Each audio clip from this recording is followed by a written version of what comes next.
Same lid, and they have the same threads.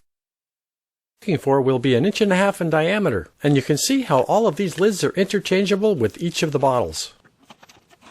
So we'll first remove this ring. Then you want to cut the top off right here under the flange.